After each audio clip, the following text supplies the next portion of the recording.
আমার অসংখ্য মা বোনেরা দাঁড়িয়ে আছে, হৃদয় উজাড় করে আলোচনা শুনছে রে। আমার মা বোনদের জন্য আমার প্রাণের নবী আরো চমৎকার একটা মেসেজ দিয়েছে বন্ধু। আমার নবীজি হাদিস শরীফের মধ্যে এসেছে, ফাতেমাতুস সাইয়্যিদাতু নিসাই আহলিল জান্নাহ। আমার রাসূল জানিয়ে দিয়েছেন বন্ধু, mother Fatema is the leader of females in জান্নাহ। আওয়াজ তুলে তুলে বলুন না সুবহানাল্লাহ, আর জোরে বলুন না সুবহানাল্লাহ। রাঙ্গামাটি সিটির মানুষ, হৃদয় খুলে শোনো গো, আমি আমার ভাই বাবাদেরকে বলছি, বাড়ি গিয়ে গিয়ে মা বোনদেরকে জানিয়ে দিবে, তোমরা টেনশন করো না, আহলে বাইতের সাথে একটা প্রেমের ডুরি লাগাও। আজকে গাজী সুলাইমান আল কাদরি সাহেব বলে গেছে, আমার নবী নাকি বলে গেছে, তোমাদের জান্নাতের রিসিপশনে দাঁড়িয়ে থাকবে মা খাতুনে জান্নাত ফাতেমা। তার মানে তোমাদের জান্নাতের লিডারিনী সারদারিনী হবে রাসূলের কলিজার টুকরা মা খাতুনে জান্নাত ফাতেমা, ইমাম হাসান হুসাইন রাদিয়াল্লাহু তাআলা আনহুর জননী। রাসূলের কলিজার টুকরা ফাতেমা, মা খাতুনে জান্নাত ফাতেমা, সকল মুমিনাদের জান্নাতে সারদারিনী। আর এই যে যুবক, এত গরমের মধ্যে তোমরা বসে আছো, ঘাম খেজুরের রসের মতো পড়ছে মাথা থেকে পা পর্যন্ত, ঠিক না? তারপরে বসে আছো আজকের এই 61 হিজরির গরমের মতো, ওই কারবালা মুহররমের 10 তারিখের দিনের মতো কিন্তু আজকে গরম না, ঠিক কিনা বলে? ইমাম হুসাইন ওনার সঙ্গীদেরকে নিয়ে অবন্ধ সত্যকে প্রতিষ্ঠিত করার জন্য, রাসূলের কলিজার টুকরা রাসূলের আদর্শকে পৃথিবীর বুকে নতুন করে আবার প্রতিষ্ঠিত করার জন্য উনি সর্বাত্মক লড়াই করেছেন। যতই প্রতিকূলতা ফুরাত তদের পানি ওনার জন্য বন্ধু, ঠিক কিনা বেঠিক? পানি ছাড়া কেউ বাঁচে? কেউ বাঁচে না রে। ও বন্ধু, তোমরা তো জানো না, ইমাম হুসাইন একটা নাম নয়, এটা একটা কুল কিনারাহীন এক মহাসমুদ্র, যাকে নিয়ে লেখে শেষ করা যায় না। পৃথিবীর সকল গাছকে যদি কলম বানানো হয় বন্ধু, কলম শেষ হয়ে যাবে, ইমাম হুসাইনকে লেখে বন্ধু শেষ করা যায় না। পৃথিবীর সকল খাল বিল নদী নালার পানি যদি তুমি কালি বানাও গো, তাহলেও লেখা শেষ হবে না। পুকুরের পানি নদীর পানি শেষ হয়ে যাবে বন্ধু। ইমাম হুসাইনকে নিয়ে যখন লেখক লেখে রে, লেখকের চোখের পানি ফোঁটা ফোঁটা করে কিতাবে পড়ে, খুদ কলম পর্যন্ত কাঁদে, যেটা বিদুরবিদের চরিত্রে পর্যন্ত সেটা নাই। এমন নির্মমতা, এমন নিষ্ঠুরতা শুধুমাত্র উম্মতের জন্য। বন্ধু, নিজের জীবনকে বিসর্জন দিয়ে শাহাদাত বরণ করে উম্মতকে একটা বার্তা দিয়ে গেছে। আজকে আমরা নবীর উম্মত দাবি করি বন্ধু। আল্লাহ কোরআনে বলেছে, তোমরা তোমাদের কাছে আমার নবীর পাথরের আঘাত লেগেছে। বন্ধু, মাথা মোবারক ফেটে লোহ মোবারক বের হয়ে গেছে। কত যন্ত্রণা, কত কষ্ট সহ্য করে আমাদেরকে সত্য রাস্তাটা দেখিয়ে গেছে। নবীজি বলে গেছে, এর বিনিময়ে আমি তোমাদের কাছে কিছু চাই না রে, আমি চাই শুধু আমার আহলে বাইতের ভালোবাসা। আরো জোরে জোরে বলেন না সুবহানাল্লাহ। বন্ধু, তোমরা বুঝবা কেমন করে গো? এই জন্য আল্লাহ রাব্বুল আলামিন বলেছে, তোমরা হতাশ হইও না, তোমরা বিচলিত হইও না। পৃথিবীর বুকে একটা হক্কানি আলেমের সাথে প্রেমের ডুরি লাগাও, একটা হক্কানি আল্লাহর ওলির সাথে প্রেমের ডুরি লাগাও, আর তাদের সাথেই তোমরা জান্নাতে আসতে পারবা। এটা আমার কথা নয়, আল্লাহ রাব্বুল আলামিন বলেছেন, ফাদখুলি ফি ইবাদি ওয়াদখুলি জান্নাতি। আল্লাহ বলেছেন, join with my dear people, come to my paradise. Allah বলেছেন, join with my dear people, আমার প্রিয় লোকেদের সাথে যুক্ত হও, কাম টু মাই প্যারাডাইস, আমার জান্নাতে চলে আসো। আপনি আলেমদের সাথে আজকে গাজী সুলাইমানকে ভালোবেসেছেন, বিদায় ইনভাইট করেছেন, ঠিক কিনা বলেন? ভালোবাসা না থাকলে কেউ কাউকে ডাকে না, কথা বলেন না কেন? আপনারা এখানে উপস্থিত হয়েছেন শুধু আহলে বাইতের প্রেম কি জিনিস, কারবালা কি জিনিস বোঝার জন্য, আর বুঝি বুঝি ইমানকে মজবুত করার জন্য। বন্ধু, ইয়াজিদকে নিয়ে কোনো কথা বলতাম না, কিন্তু ইয়াজিদকে নিয়ে কথা বলতে হবে, কারণ ইমাম হুসাইনের শহীদের সাথে একেবারে 100% যুক্ত রয়েছে। তাকে যদি আলাদা করে দেই, সত্য মিথ্যা কোনোটাই আপনারা বুঝতে পারবেন না, ঠিক কিনা বলেন? আমি সেই অধ্যায়ে পড়ে ঢুকবো, তার আগে আমি আপনাদেরকে বলবো, আল্লাহ কোরআনে বলেছে ভালোবাসার কথা, নবীজির পবিত্র জবান মোবারক দ্বারা তিনি আমাদেরকে বলে গেছেন ভালোবাসার কথা। এখন এই ভালোবাসাটা আল্লাহ বাসছে কিনা প্র্যাকটিক্যালি একটু জানার দরকার আছে না নাই? আপনাদের জানার দরকার আছে না নাই? বন্ধু আমার দিক থেকে হৃদয় খুলে শোনেন, সারা রাত আমি আপনাদেরকে বিরক্ত করব না, অল্প সময়ের মধ্যে আমি তত্ত্ববহুল আলোচনা করার চেষ্টা করব, যেন আপনাদের বুঝতে শুনতে জানতে যেন অসুবিধা না হয়। আমি একটু প্রেমের জায়গাটা ক্লিয়ার করব বন্ধু। আমার ইমাম হুসাইন আমাদের কলিজার টুকরা, তিনি ছোট। একদিন মা ফাতেমার গলায় জড়িয়ে ধরলেন, ধরে মাকে ডেকে ডেকে বললেন, আম্মু আমি আজকে একটু বন্ধুদের সাথে খেলতে যাব, খেলা শেষ করে আসার পরে আমার একটা আবদার আছে গো। ওই আবদারটা কি? আমাকে আপেল খাওয়াতে হবে। মা ফাতেমার গলায় ধরলো। ইমাম হুসাইন বলল, যখন মা খাতুনে জান্নাত ফাতেমা তাকে প্রতিশ্রুতি দিয়ে দিয়েছে, যাও যাও বাবা তুমি খেলা শেষ করে আসো, আমি তোমাকে আপেল খাওয়াবো, এই কথা বললেন। হুসাইন রাদিয়াল্লাহু তাআলা আনহু আস্তে আস্তে করে চলে গেলেন আনন্দিত হয়ে। ইমাম হুসাইন যখন প্রস্থান করলেন, প্রস্থান করার পরে মা ফাতেমা চিন্তা করে দেখলেন, আমি আমার জান্নাতের সরদারিনী, আমি আমার কলিজার টুকরাকে আমি আপেল খাওয়াবো বলেছি, কিন্তু আমার তো বনে নাই গো। মদিনার কোথাও তো আপেল খুঁজে পাওয়া যায় না, কারণ মদিনায় তখন আপেলের সৃজন না। মা ফাতেমার ব্রেইনে যখন আসলো, সোজা তিনি আমার রাসূলের হুজরা মোবারকে চলে গেলেন। যাওয়ার পরে বন্ধু কিতাব প্রমাণ করেছে, নবীজি বসা ছিলেন, রাসূল মা ফাতেমাকে দেখে দাঁড়িয়ে গেলেন, ডাক দিয়ে বললেন, মা মা গো আপনার কি হয়েছে? আপনার ললাটে ঘাম দেখা যায়, আপনাকে পেরেশান মনে হয়। এবার মা ফাতেমা ডাক দিয়ে বললেন, বাবা বাবা গো আপনার কলিজার টুকরাকে প্রতিশ্রুতি দিয়েছি, সে খেলা শেষ করে আসলে আমি তাকে আপেল দেব। বাবা এখন তো মদিনার কোথাও আপেল নাই, আমি তাকে কেমন করে আপেল দিব? বাবা এবং মেয়ের মধ্যে কথোপকথন, এর মধ্যে বন্ধু চাইয়া দেখি জিবরাইল জান্নাত থেকে আপেল নিয়ে হাজির। জোরে জোরে বলেন না সুবহানাল্লাহ, আর জোরে বলুন সুবহানাল্লাহ। জান্নাতি আপেল নিয়ে যখন হাজির হয়ে গেল, এবার নবীজির কাছে চাইলেন জিবরিল তিনটা জিনিস, দুইটা বাটি আর একটা চাকু। ইয়া রাসূলুল্লাহ, ইয়া হাবিবাল্লাহ, নবী গো আমার দুইটা বাটি লাগবে, একটা চাকু লাগবে। কিতাব প্রমাণ করেছে আয়েশা সিদ্দিকা রাদিয়াল্লাহু তাআলা আনহার ঘর থেকে দুইটা বাটি এবং একটা চাকু আনা হলো। জিবরাইল আলাইহিস সালাম কি করলেন? আপেলটাকে অর্ধেক করলেন, অর্ধেক করে একটা অর্ধাংশ বন্ধু বাটির মধ্যে বসাইয়া ঢাইকা দিলেন, আর অর্ধাংশ নবীজির পবিত্র হাত মোবারকে তুলে দিলেন, সবাই খাওয়ার জন্য বলে দিলেন। এইখানে একটু রহস্য রয়েছে বন্ধু, পরে আমি খুলে বলছি। এবার কি করলো? আপেল নিয়ে মা ফাতেমা চলে গেল। ইমাম হুসাইন ফিরে আসলো। হুসাইন আসার পরে হুসাইনকে আপেল দিল। আপেল খাওয়ার পরে হুসাইন একটা ডাক দিয়ে বললেন, মা মা গো এত মজার আপেল জীবনে আর তো কোনোদিন খাইনি, এখন থেকে প্রতিদিন আমাকে আপেল খাওয়াতে হবে। এই আপেল তুমি কোত্থেকে এনেছো? বাবা বাবা গো এই আপেল আমি আনিনি, জান্নাত থেকে তোমার নানার কাছে আল্লাহ রাব্বুল আলামিন নিজে পাঠিয়েছে। আরো জোরে বলেন না সুবহানাল্লাহ।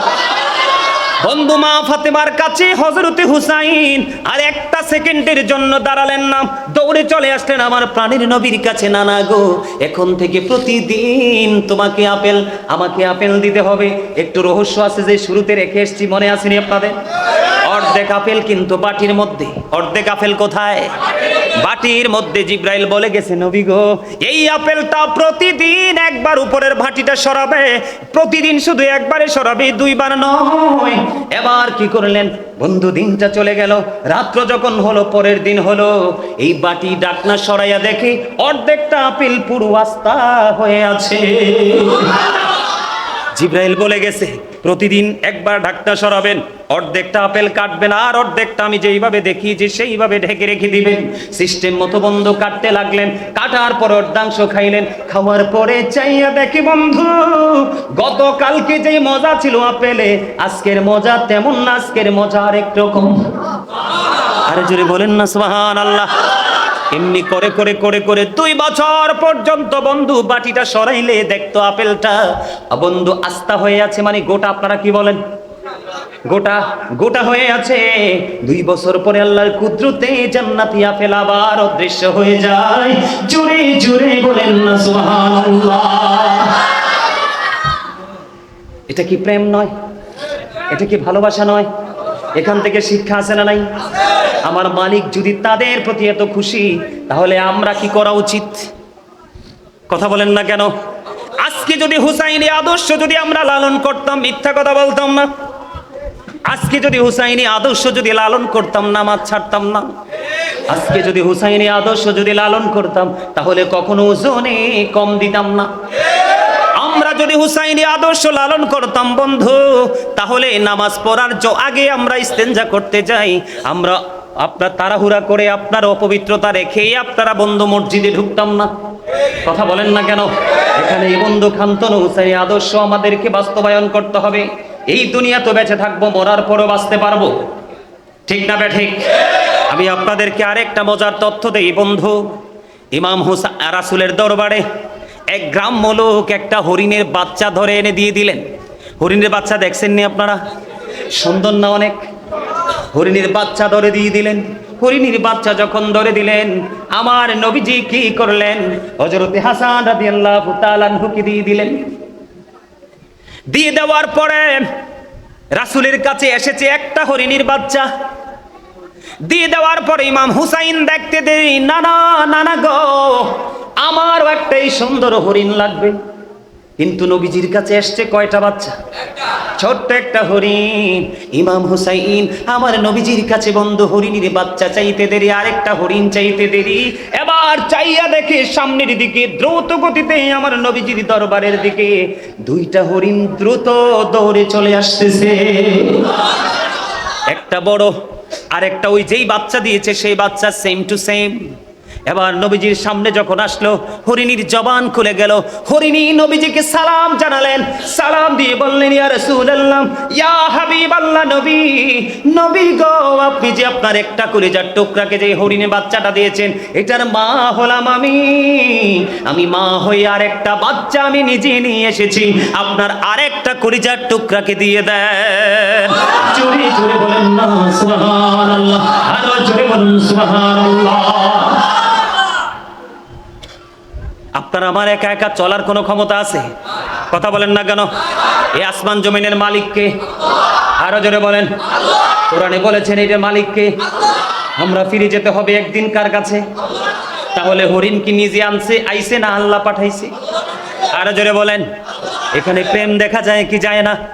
বন্ধু আমার, এই মুরব্বী দাদা ভাই যারা এখানে আপনারা দর্শক সারিতে যারা রয়েছেন, তারা অনেক আগে শুনেছেন এগুলো। আগে বেশি বেশি করে আলেমরা এই আলোচনাগুলো করতো মানুষের ঈমানকে মজবুত করার জন্য। কিন্তু এখন ওই আলেমও নাই, আলোচনাও নাই, মানুষগুলো প্রেম শূন্য হয়ে যাচ্ছে।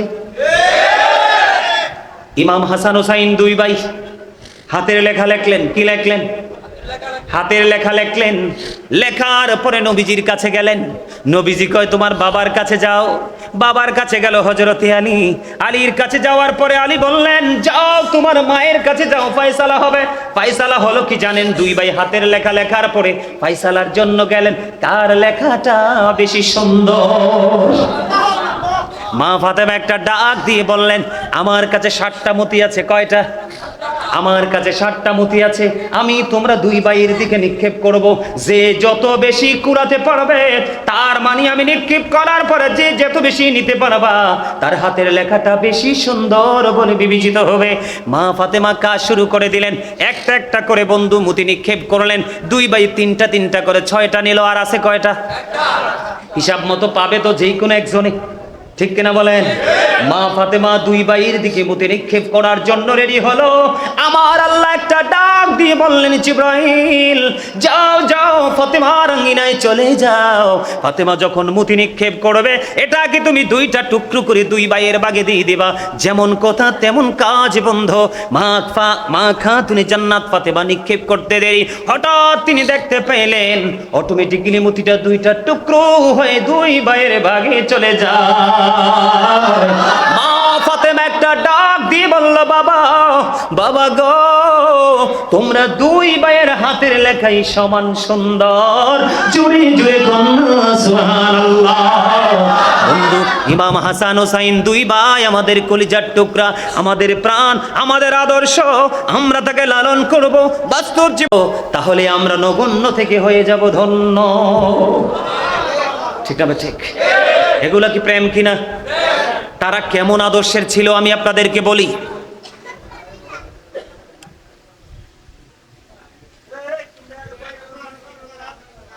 দাঁড়াক, অসুবিধা নেই,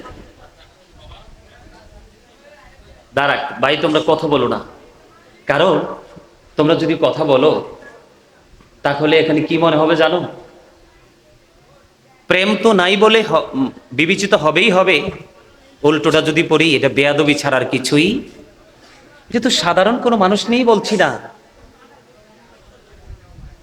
যারা আমাদের দুনিয়ার শান্তির জন্য আদর্শ হিসাবে আছে, ছিলেন এবং পরকালে মুক্তি দিশারি হিসাবে আমাদের জন্য কাজ করবে, তাদেরকে নিয়ে কথা হচ্ছে। এটা ইমানি চেতনার একটা মাস। আপনারা তো জানেন না আপনারা পুরস্কারটা কিভাবে পাবেন, আপনারা হয়তো অনেকেই ফিল করতে পারেন না। আমি আপনাদেরকে বলি, সম্মানিত উপস্থিতি, এখানে আলোচনাটা রেখে আপনারা মনে রাখবেন, ইমাম হাসান হুসাইন দুই ভাইকে নিয়ে আরেকটু প্রেমের আলোচনা করে তারপরে মর্মান্তিক যে অধ্যায় সেদিকে আমি হাঁটবো। থাকবেন তো নাকি চলে যাবেন? আমি আপনাদেরকে একটু বলি, এই মাসটা এতটা গুরুত্বপূর্ণ একটা মাস ছিল। এই মহরমের 10 তারিখটা এতটাই নিয়ামতে পরিপূর্ণ একটা দিন ছিল, যেটা আপনি আমি কল্পনা করেও শেষ করতে পারবো না। আদম আলাইহিস সালামকে এই মাসে সৃষ্টি করা হয়েছে, ওনার দেহে প্রাণ দেওয়া হয়েছে, ফেরেশতাদেরকে দিয়ে ওনাকে সম্মানের সাজদা করানো হয়েছে, ওনাদেরকে কিন্তু জান্নাত থেকে বের করে দেওয়া হয়েছিল না? জানেন তো আপনারা? আবার ওনাদেরকে কবুল করা হয়েছে এই মাসে। সুবহানাল্লাহ বলেন না? আরে জোরে! নূহ নবীর কিস্তি নৌকায় যারা উঠছিল বিশ্বাস করে, তারা সবাই বেঁচে গিয়েছিল। ওই বেঁচে যাওয়ার দিনটা মাসটা ছিল এই মাস। আরে জোরে! ইব্রাহিম আলাইহিস সালাম নমরুদের সাথে যুদ্ধ হয়েছিল, আগুনে গিয়ে ইব্রাহিম খলিলুল্লাহ তিনি ফুল বাগান পেয়েছিলেন, জান্নাত পেয়েছিলেন। এই জান্নাত পাওয়ার দিনটা ছিল এই দিন। সুবহানাল্লাহ বলেন। আরে জোরে! মূসা কালিমুল্লাহ আল্লাহর সাথে কথা বলেছিলেন। 1,24,000 নবী রাসূলের মধ্যে 8 জন নবীকে আল্লাহ স্বর্গীয় উপাধি দিয়েছেন, এর মধ্যে একজন মূসা কালিমুল্লাহ।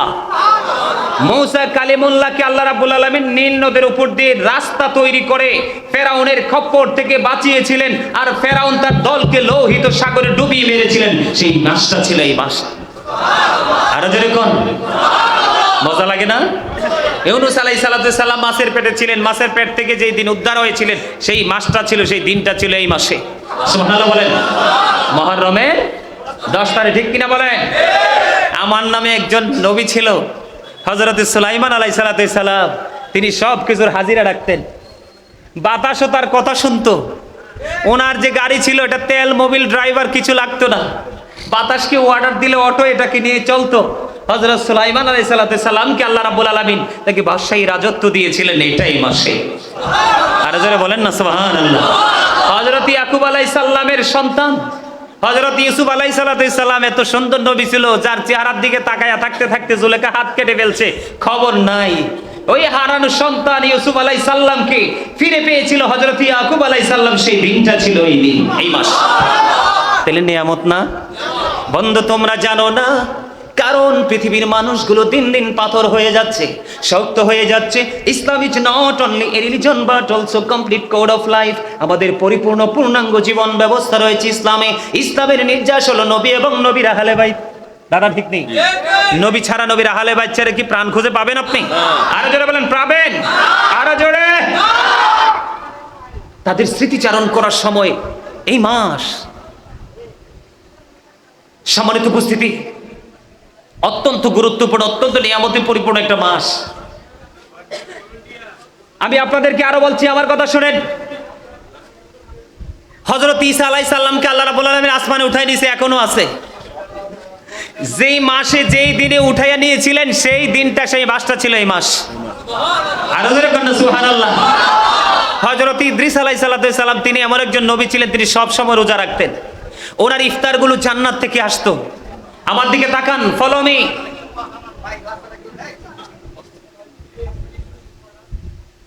আমার দিকে তাকান আপনারা দয়া করে। আমি বলছি আপনাদেরকে, আমি আপনাদেরকে বিরক্ত করব না। আমার নবীজির নির্দেশ আছে, বিরক্ত করে মুসল্লিকে ওয়াজ করা যাবে না। আমি আপনাদেরকে বিরক্ত করব না। আপনারা এখন যদি বলেন হুজুর আমরা আলোচনা শুনবো না, আমি এখনই জাস্ট সাইলেন্ট হয়ে যাব।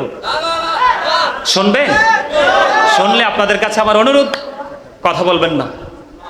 কারণ আপনারা কি মনে করবেন জানি না, যদিও আমার দাদা ভাইরা আমার পাশে আছেন, কিন্তু আমি যেহেতু আজকে আপনারা আমাকে আলোচক হিসাবে ইনভাইট করেছেন, আমি কিছু সময়ের জন্য আপনাদের টিচার। প্রফেশনালি এটা একটা টিচিং প্রফেশন। আপনারা সবাই কিন্তু আমার স্টুডেন্ট। কিছু সময়ের জন্য যদি এটা মনে করে বসতে পারেন, তাহলে কিন্তু আসলে এখান থেকে অনেক কিছু নিয়ে যেতে পারবেন। আল্লাহ যেন নিয়ে যাওয়ার তৌফিক দান করে। সকলে বলুন আমিন। আর যারা বলুন আমিন। বন্ধুরে আমার, ইদ্রিস আলাইহিস সালাম উনি জান্নাতে গিয়েছিলেন, স্বেচ্ছায় মৃত্যুবরণ করেছিলেন, মৃত্যু চেয়েছিলেন। ওনাকে জান্নাতে ঢুকানো হয়েছিল। ওই জান্নাতে ঢুকানোর দিন ছিল এই দিনেই মাস। আমার নবীকে সর্বোচ্চ সম্মানের মর্যাদার জায়গা সমাসীন করা হয়েছিল। এই দিনটাই মাসটা ছিল এই মাস। ইমাম হুসাইন সত্য মিথ্যা সত্যকে প্রতিষ্ঠিত করার জন্য শাহাদাত বরণ করেছিলেন। ওই শাহাদাতের দিন ছিল 61 হিজরিতে কারবালা মুহররমের 10 তারিখ।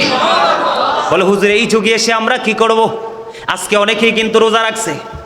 আমি কুমিল্লা থেকে এসেছি বন্ধু, আমার আশেপাশে অসংখ্য মানুষ রোজা রেখেছে। আপনার তো জানেন না এই দিনটা এত বড় নিয়ামত।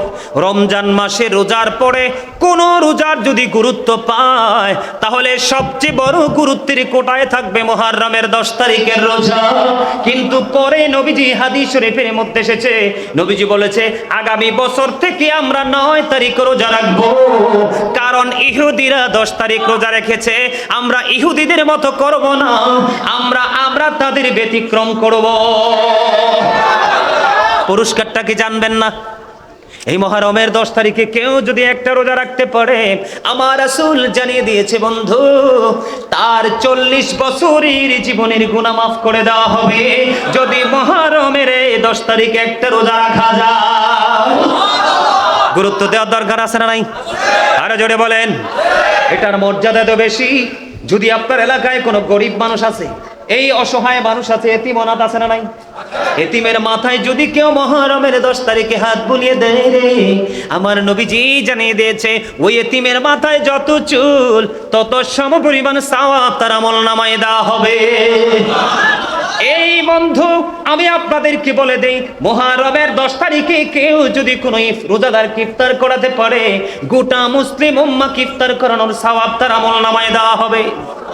এই মুহররমের 10 তারিখে কেউ যদি কোনো অসুস্থ রোগীর সেবা করতে পারে, তাহলে গোটা পৃথিবীর মুমিন মুমিনাকে সেবা করার সমান সওয়াব তার আমলনামায় দেওয়া হবে। এটার সওয়াব, এটার মজা আছে না নাই? আপনাদেরকে আরেকটা মজার কথা আমি বলে দেই বন্ধু, আমি আপনাদেরকে আরেকটা মজার কথা বলি। ইরাক নামে একটা দেশ আছে না নাই? এই তৎকালীন সময় একটা সিটি ছিল, যেই শহরের নাম ছিল রায় শহর। ইরাকের রায় শহরের বাদশা মুহররমের 10 তারিখে আজকে আপনার অনেক টাকা খরচ করেছেন, কথা কয় না, করছেন কিনা? এই যে মুহররম মাসে খরচের ফজিলত, দানের ফজিলত, আল্লাহর পথে হুসাইন, ইমাম হাসান হুসাইন আহলে বাইতের প্রেমে কুরবানি করার ফজিলত। ও বন্ধু, মুহররম মাসে 10 তারিখে আপনি যদি দান করতে পারেন, আপনার নিয়ামত কেমন হবে রে? আমি আপনাদেরকে বলে দেই, রায় শহরের বাদশার কাছে এসে এক ভিক্ষুক হাত পাতলেন মুহররমের 10 তারিখে। ভিক্ষুক যখন হাত পাতলো, রায় শহরের বাদশা কি করলেন? তাকে বিতাড়িত করে দিলেন, না না, তোমাকে সাহায্য করব না। ভিক্ষুক যখন মনটা খারাপ করে অন্যদিকে মোড়টা ঘুরালো, তখন একজন খ্রিস্টানের চোখে সেটা পড়লো। খ্রিস্টান ইশারা দিল, তুমি আমার কাছে আসো। খ্রিস্টান যখন ইশারা দিল, তার কাছে বন্ধু গেলেন। যাওয়ার পরে ওই খ্রিস্টানে ভিক্ষুককে সাহায্য করলো। সাহায্য করার পরে ভিক্ষুকও খুশি হয়ে গেল, খ্রিস্টানও খুশি হয়ে গেল। খুশি হয়ে যাওয়ার পরে দিনটা ফুরিয়ে গেল। রাত্র যখন গভীর হলো, ওই রায় শহরের বাদশা তিনি স্বপ্নে দেখতেছে, তিনি মনোমুগ্ধকর এক বালাখানার সামনে তিনি দাঁড়িয়ে আছে। সুবহানাল্লাহ বলেন না? কিন্তু দুঃখজনক হলেও সত্য, এটা ছিল ওনার নসিবে লেখা। কিন্তু কে জানি ওনাকে ডেকে ডেকে বলছে, আহারে রায় শহরের বাদশা, এই পুরস্কার তো তোমার নসিবে ছিল, এখন এটা অন্যে কেড়ে নিয়ে গেছে, এটা তোমার কাছ থেকে হাতছাড়া হয়ে গেছে। এটা তিনি স্বপ্ন যোগে দেখতে পাইলেন। কি স্বপ্ন যোগে দেখতে পাইলেন? দেখার পরে তিনি বুঝতে পারলেন। বোঝার পরে বন্ধু, সকাল যখন হলো দাদা ভাই, এবার কি করলেন? ওই রায় শহরের বাদশা 1 লক্ষ দিরহাম দিয়ে বন্ধু খ্রিস্টানের বাড়ি চলে গেল। খ্রিস্টানের বাড়ি গিয়ে খ্রিস্টানকে ডেকে ডেকে বলল, আমি তোমাকে 1 লক্ষ দিরহাম দিব। কত? আমি তোমাকে 1,00,000 দিরহাম দিব। গতকালকে দানের বিনিময়ে যে পুরস্কার পেয়েছো, ওই পুরস্কারটা তুমি 1,00,000 দিরহামের বিনিময়ে তুমি আমার কাছে বিক্রি করে দাও। এবার খ্রিস্টান একটা ডাক দিয়ে বললেন, রে রাই শহরের বাদশা, তুমি মনে করেছো তুমি চালাক, তুমি কালকে যে স্বপ্ন দেখেছো, এই স্বপ্ন আমি খ্রিস্টানও দেখেছি। আমি তোমাকে বলে দিতে চাই, 1,00,000 দিরহামের বিনিময় ওই জান্নাত তো থাক দূরের কথা, একটা চৌকাঠও আমি তোমার কাছে বিক্রি করব না। এই মুহররম, এই আশুরার 10 তারিখে দান করার, খরচ করার ফজিলত আমি জানতে পেরেছি। তুমি দেখো আমি মধুর কালেমা পড়ে হয়ে গেলাম মুসলমান।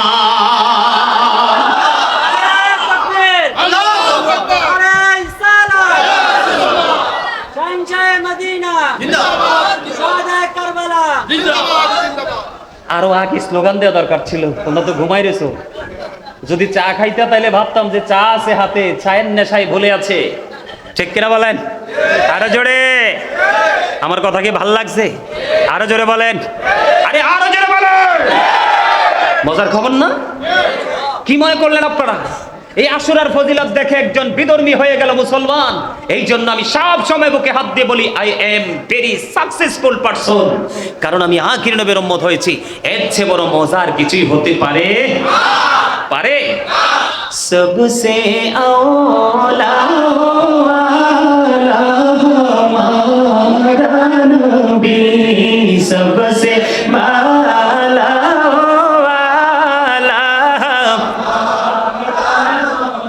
ভাল লাগে? মজা না? আরে কি মজা! স্টুডেন্ট লাইফে কত গাইছি সঙ্গে, ঠিক কিনা বলেন? মজার জিনিস তো রাসূল, আরো মজার জিনিস আল্লাহ বানিয়ে পাঠাইছে রাসূলের। তাহলে ভাই মজা কি কেউ হাতছাড়া করতে চায়? আরো জোরে বলেন, চাই? আরো জোরে। আমরা চাই। একটু কষ্ট করতে পারবো না? আজকের একটা রাত্র, কিছু সময়, সারা রাত্রও না। কি বলেন দাদা ভাই? এই যে যুবক ভাইরা, তোমাদের তুলনায় ওনার বয়সটা দেখছো নি? অনেক না? আমরা ওই পর্যন্ত যেতেও পারবো না, কারণ আমরা চারপাশ নষ্ট। এই নষ্ট পরিবেশে থেকে থেকে আমরা হয়ে গেছি একবারে সর্বোচ্চ সীমারেখার দুষ্ট। কথা কয় না? আমরা আসলে দুষ্ট মানুষ না? আমরা কি মিষ্টি মানুষ না? যদি মিষ্টি মানুষ হতাম, আজকে হারুন ভাই আমার আম কিনে দিছে, খাইতে যাইয়া দেখে আমার বাচ্চারা পোকা। আম কামড় দিয়ে আমি খাইলাম 100% ধোকা। বুঝেন নাই? ওমা আমি নিজে একটা প্রভাত লিখেছি, ছোট্ট একটা প্রভাত। কি লাভ হবে আমি অন্যজনকে দোষে, সব পেয়েছি আমি আমার আপন কর্ম দোষে। আমি কাকে দোষ দেব? সূরা ইউনূসের 44 নম্বর আয়াতে বলেছে, ইন্নাল্লাহা লা ইয়াজলিমুন নাসা শাইয়্যা ওয়ালাকিন্নান নাসা আনফুসাহুম ইয়াজলিমুন। আল্লাহ আল্লাহর দাসের উপর, বান্দার উপর জুলুম করে না, বান্দা নিজেই নিজের উপর জুলুম, অত্যাচার করে। আজকে আমরা সেই কাতারে চলে গেছি। সেখান থেকে ফিরে আসার জন্য হুসাইনি আদর্শ আমাদের প্রয়োজন আছে না নাই? কারবালায় ফিরে যাওয়ার দরকার আছে না নাই? কারবালাকে ফিরে দেখার সব দরকার আছে না নাই? আছে, ঠিক না? ঠিক। দেখেন, একজন খ্রিস্টান মুসলমান হয়ে গেল, আর আমরা মুসলমান হয়ে অনেকে এখনো হয়ে আছি পথচারী। এটা কি আমাদের দুর্ভাগ্য না? আমাদের কি বদকিসমত না? আর জোরে বলেন। বন্ধু, শহাদায়ে কারবালার ফজিলত নিয়ে 1 ঘন্টা, 1.5 ঘন্টা, 2 ঘন্টায়, 3 ঘন্টা আলোচনা শেষ করা যায় না।